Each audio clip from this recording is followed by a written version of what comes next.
يا ترى مين الراجل اللي اتذكر قصته في القرآن الكريم؟ ومش بس كده، دي قريش اتحدت بيه النبي صلى الله عليه وسلم. ويا ترى ايه سر اسمه العجيب ذو القرنين؟ ليه سموه كده؟ ويعني ايه انه وصل لأقصى المغرب وأقصى المشرق؟ انا احكي لك القصة. الموضوع بدأ ان اول ما سيدنا محمد صلى الله عليه وسلم ابتدى ان هو يدعو قريش ان هم يعبدوا ربنا. طبعا تحدوه بحاجات كثيرة جدا. فكروا كده بفكرة غريبة شوية، وهي ان هم قالوا احنا هنروح المدينة ساعتها كان فيها اليهود كلهم. فقالوا لما نروح المدينة هنسأل اليهود لان هم اهل كتاب، هيقولوا في واحد عندنا من قريش بيقول ان هو نبي، فاحنا عايزين نبين للناس ان اللي بيقولوا ده مش حقيقة، فقولوا لنا بقى كام حاجة كده نتحدى بيها. فيهود المدينة ساعتها قالوا لقريش حاجة عجيبة جدا. قالوا لهم هنقول لكم 3 أسئلة، لو جاوب ال3 أسئلة دول صح فعلا يبقى هو نبي فعلا. طيب ايه ال3 أسئلة دي بقى؟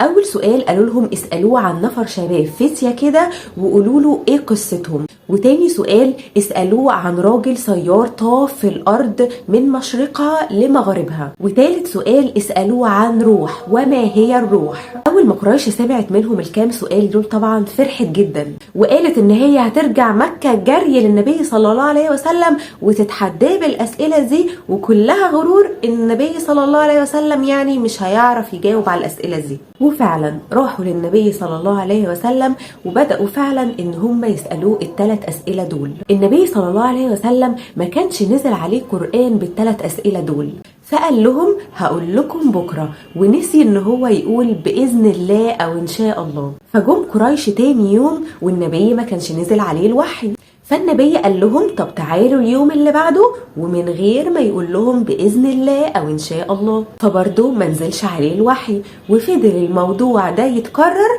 لمدة 15 يوم. وبعد ال15 يوم دول ربنا سبحانه وتعالى أنزل سورة الكهف، وابتدى ربنا سبحانه وتعالى إن هو يحكي قصة أصحاب الكهف. وقال ربنا كمان في القرآن عن السؤال بتاع الروح ويسألونك عن الروح قل الروح من أمر ربها وما أوتيتم من العلم إلا قليل. وقال لسيدنا محمد صلى الله عليه وسلم عشان نسي إن هو يقول إن شاء الله ولا تقولن لشيء إني فاعل ذلك غدا إلا أن يشاء الله. نيجي بقى للراجل الطواف اللي طاف الأرض من مشرقها لمغربها اللي هو ذو القرنين. قال لنا القرآن في قصة ذو القرنين ويسألونك عن ذي القرنين قل سأتلو عليكم منه ذكرى. كان ملك من ملوك الدنيا من أعظم ملوكها، وربنا سبحانه وتعالى اداله من العلم الكتير جدا، فحب ان هو يشكر ربنا سبحانه وتعالى على نعمه، فقرر ان هو يلف الارض كلها عشان يدعو كل من لا يعلم عن الله ويدعو لعبادة ربنا سبحانه وتعالى. وبيقول بعض العلماء ان رحلته حول الارض دي تقريبا اخدت منه 500 سنة. محدش كان بينافس على ملك ذو القرنين ده ابدا. واتيناهم من كل شيء سببا، يعني كان عنده كل الوسائل اللي تخليه ان هو يعمل اي حاجة. ربنا كان معلمه حاجات كتير جدا. لما قرر ذو القرنين ان هو يطوف الارض كاملة طبعا اخد بالاسباب، واخد معاه جنود كتير جدا، واخد معاه كل العلماء، علماء جيولوجيا وعلماء الفلك عشان يعرف هو راح فين وجا منين. وفضل ذو القرنين ده يمشي كتير جدا في الارض لحد ما وصل لمنطقة تسمى اقصى الغرب. ولما وصل ساعتها سموها القرن الغربي، عشان كده سموه ايه؟ ذو القرنين. اول بقى ما ذو القرنين وصل عند اول منطقة وهي القرن الغربي لقى شمس، فالشمس دي لما بتيجي تغرب بتفضل تحمر وبعدين لقاها نزلت، فشاف كده من بعيد لقى ان الشمس دي وكأنها نزلت في البحر. ففضل يروح هو وجنوده وكل الناس اللي معاه لحد ما وصلوا للساحل بتاع البحر ده. بس لقى عند الساحل ده قوم غريبة جدا، لقى ناس منقسمين لقسمين، ناس مفتريين وناس مفترى عليهم. ربنا سبحانه وتعالى خير ذو القرنين ساعتها إما إنه يعدل ما بينهم ويحاكم الظالم وينصر المظلوم، وإما إن هو يعفو عنهم جميعا. فاختار ذو القرنين أما من ظلم فسوف نعذبه ثم يرد إلى ربه فيعذبه عذابا نكرا، وأما من آمن وعمل صالحا فله جزاء الحسنى وسنقول له من أمرنا يسرا، يعني كمان هنكبر بخاطره. وبعد ما عدل بينهم ذو القرنين سابهم ومشي عشان يكمل طوافه حوالين الأرض. وراح ساعتها فضل ماشي هو وجنوده وكل العلماء اللي معاه لحد ما وصلوا لأقصى الشرق اللي قلنا إنها بتسمى إيه؟ القرن الشرقي. راح بقى للمكان اللي بيطلع منه الشمس، وفعلا لقى عند المكان اللي بيطلع منه الشمس قوم تانيين، بس دول كان عندهم حاجة غريبة قوي، ما كانش عندهم ساتر يمنع أشعة الشمس عنهم، ما كانوش يعرفوا ان هم ازاي يكونوا الظل او حتى ان هم يبنوا بيوت تحميهم من أشعة الشمس. المهم ان ذو القرنين علمهم ان هم ازاي يعملوا الظل لنفسهم وان هم يبنوا بيوت، وخلاهم عارفين الموضوع ده جدا، وابتدوا كمان ان هم يعملوا كده بنفسهم. واول ما اطمن عليهم ذو القرنين سابهم ومشي علشان يكمل رحلته حوالين الارض. وحكالنا القرآن ان ثالث مكان راحوا بعد المكانين اللي هم القرنين حتى بلغ بين السدين. طب يا ترى ايه السدين دول؟ لما فضل ذو القرنين ماشي في رحلته عادي كده لقى وادي، فلما دخل الوادي ده لقى الوادي ده بين جبلين، بس هما مش جبلين عاديين، الجبلين دول ما كانش فيهم حجارة ان انت تقدر تتسلق عليها، كانت الجبال دي عاملة زي الحائط الملس اللي ما ينفعش حد يتسلقه ابدا.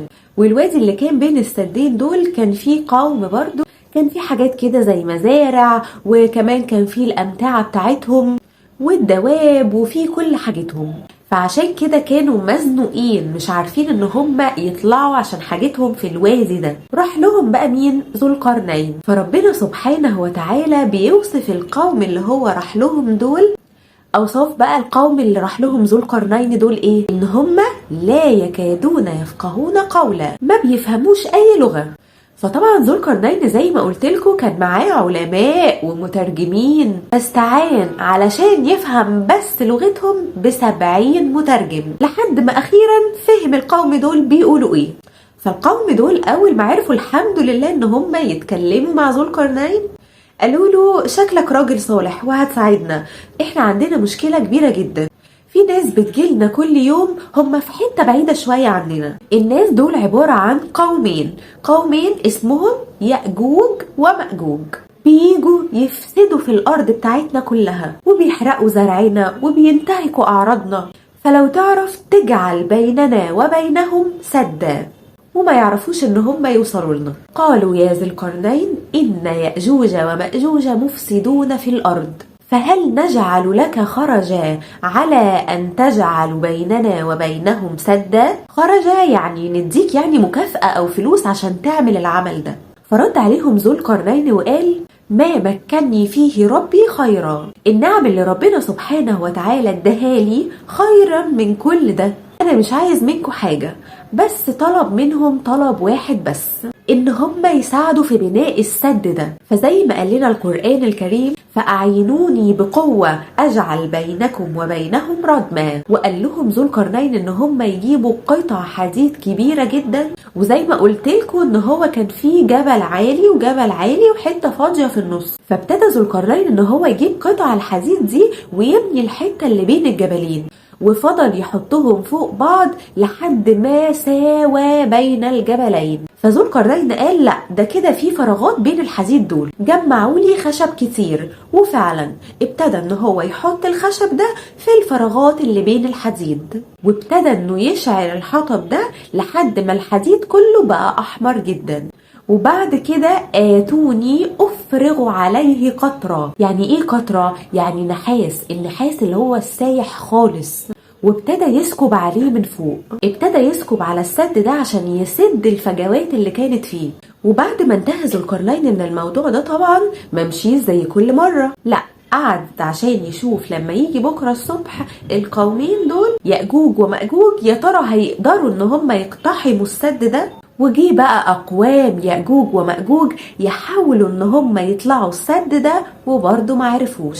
فلما شاف ذو القرنين ان هم ما عرفوش يتجاوزوا السد ده اطمن، وعرف ان مهمته خلاص انتهت، وقال للقوم دول هذا رحمة من ربي. وقال لهم كمان خلي بالكوا السد ده مش لآخر الزمان، في يوم قيامة وهيجي. فعشان كده احنا في آخر التشهد الأخير من كل صلاة بنستعيذ من 4 حاجات: اللهم إني أعوذ بك من عذاب النار وعذاب القبر وفتنة المحيا والممات وفتنة المسيح الدجال. فتنة المحيا والممات قال كتير من العلماء ان هي فتنة يأجوج ومأجوج. طب فين السد ده؟ ويا ترى مكانه فين دلوقتي؟ العلم تقدم وبقوا دلوقتي عارفين كل حاجة. طب لحد دلوقتي ليه ما عرفوش سر مثلث برمودا مثلا؟ وده بيأكد لك ان في حاجات كتير جدا العلم لسه ما اكتشفهاش. ففين بقى السد ده؟ الله وحده اعلم. وبس كده حبايبي، لو عجبكم الفيديو ما تنسوش لايك على الفيديو ده، ولو لسه اول مره بتشوفوني ما تنسوش تعملوا سبسكرايب في القناه وتفعلوا زر الجرس عشان تشوفوا فيديوهاتي اول باول، وتعملوا شير لاصحابكم. واشوفكم ان شاء الله في فيديوهات تانية. سلام عليكم.